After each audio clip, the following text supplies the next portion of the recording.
Hey everybody, Joe Joseph here for thedailysheeple.com, and this is your news shot. I'm going to go to CBS New York. Now, they're highlighting modern day witches call theirs a beautiful way of life.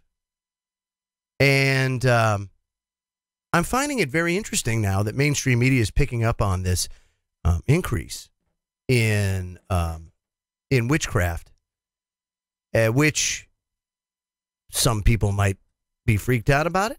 Some people might think it's cool. Me personally, here living in America, and understanding the Constitution and the principles upon which this country was founded, you really shouldn't give a crap what anybody does with their time with regards to who they worship and how they spend their time. It's their business, you know.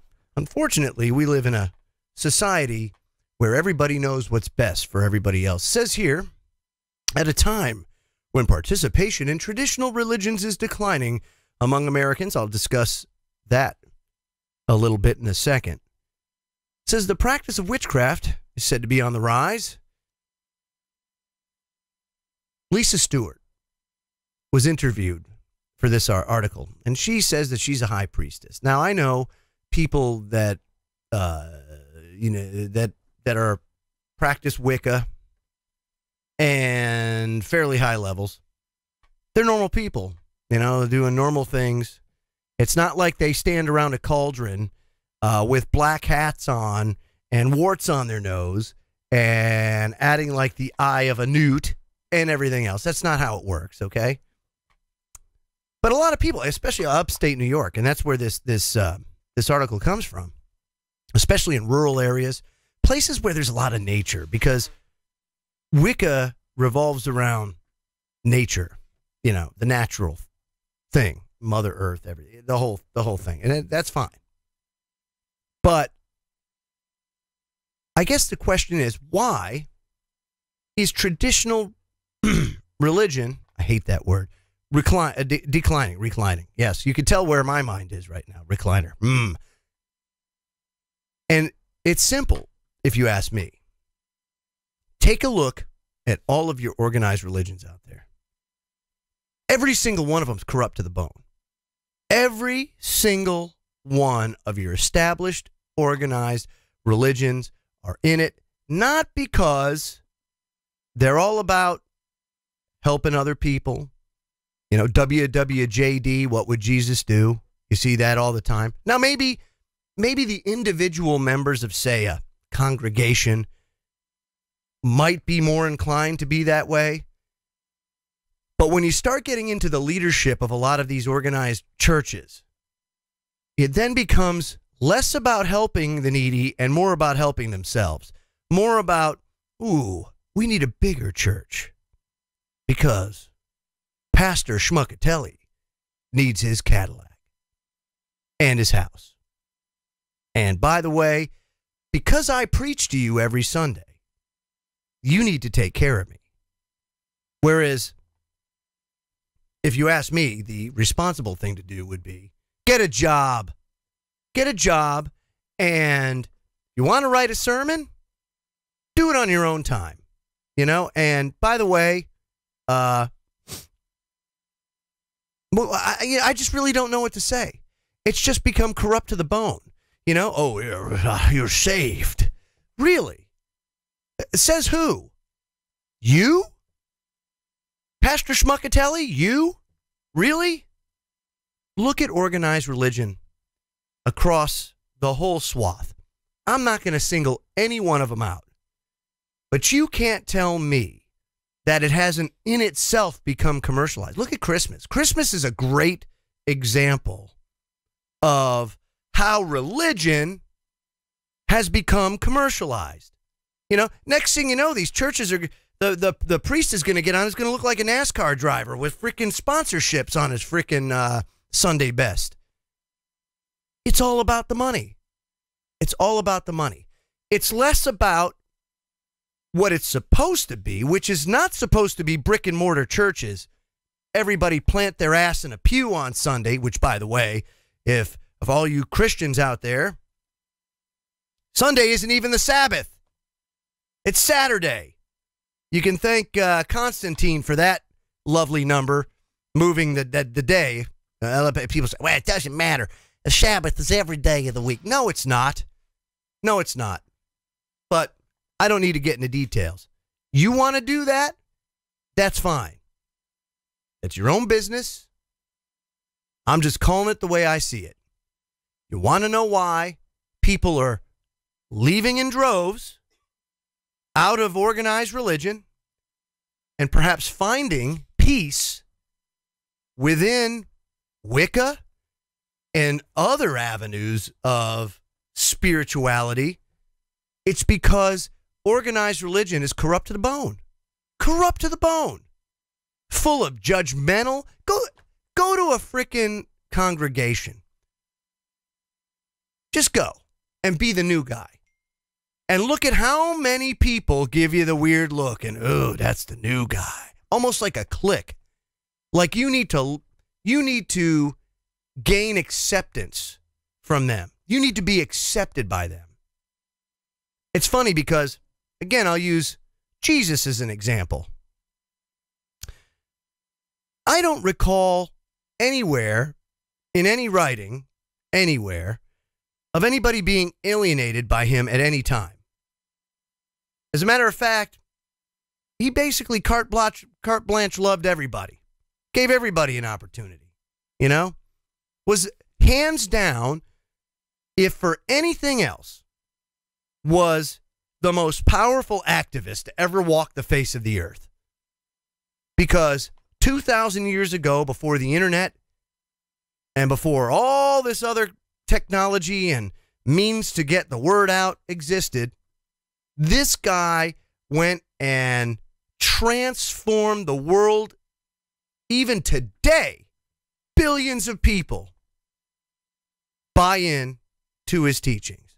So at a bare minimum, if you don't believe he's the Messiah, if you don't believe in him, at least you could say, holy moly, he was consistent. From the day he was born to the day he was crucified. You could say that, right? He was consistent. Didn't build brick and mortar churches. Didn't do things for money. Did what was right and loved. It's easy because, you know, at that time there was a crisis. See, it kind of goes like this. So there was these people, right? The Hebrews. And they had a bunch of laws that were handed down to them. And you can go to the book of Leviticus, you can see that and you spell it all out. It was too hard. It was too hard for everybody, right? So then God gives us the 10 Commandments. 10 Commandments. Okay, well, you can't do the Leviticus. Okay, I got you. Leviticus can't do it. All right. Here's 10 rules to live by. Here, if you can do these 10, we'll all sing Kumbaya together. Everything's going to be fine. Well, couldn't do it. Humanity seemed to have a rub with that. So here comes Jesus. Now he's like, okay, you know what? I'm going to try and transform the world. Now, granted, I understand that, you know, those 10 commandments might be kind of hard. All 10. So I'm going to boil it down to 2. And if you can do these two things, then we'll all sing Kumbaya together. Love one another, right? Love your neighbor, and do unto others as you would have them do unto you. Mutual respect. If you can mutually respect one another and you can love each other, by God, there is nothing that's going to stop you, humanity. And here we are today, and we can't even do that. And you go into these places of worship, and it's cliquish, it's centered around greed, it's hypocritical. It's certainly not what you would think would be acceptable to any God or the Messiah as far as appropriate behavior or keeping with the tradition of his teachings. Because it's clearly not. It's clearly not.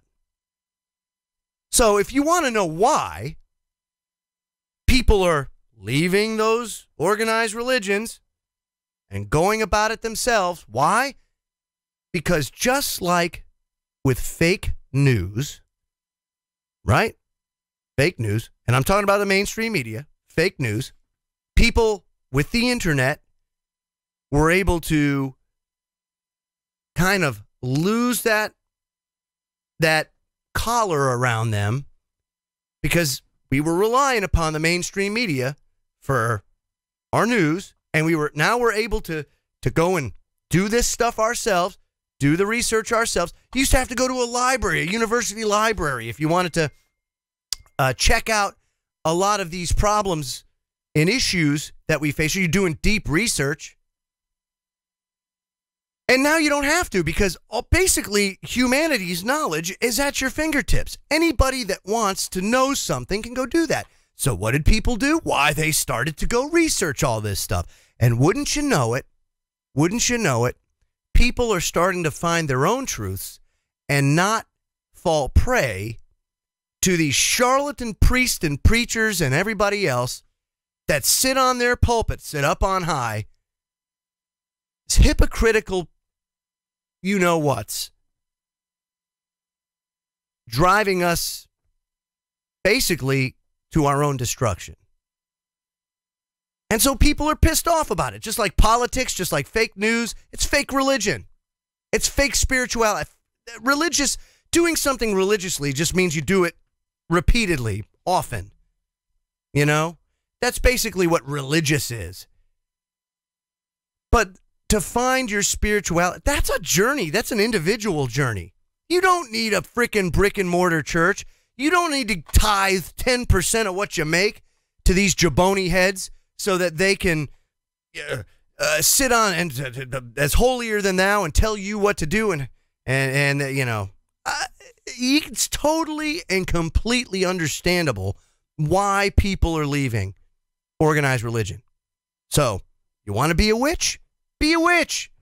You know, you want to stay Baptist? Stay Baptist. No problem. To each their own. That's the beauty of America. One of the few beauties left.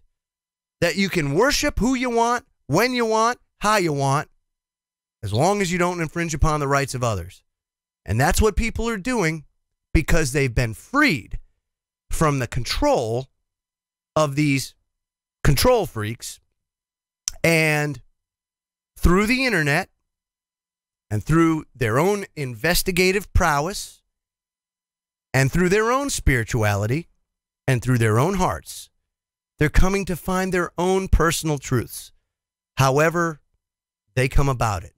And if that leads to witchcraft, then so be it. That's their business and their business alone. And no one has the right to judge anybody else. I'm Joe Joseph. This was thedailysheeple.com's News Shot. Feel free to comment below and visit our website at thedailysheeple.com. # wake the flock up. Have a great day, everybody.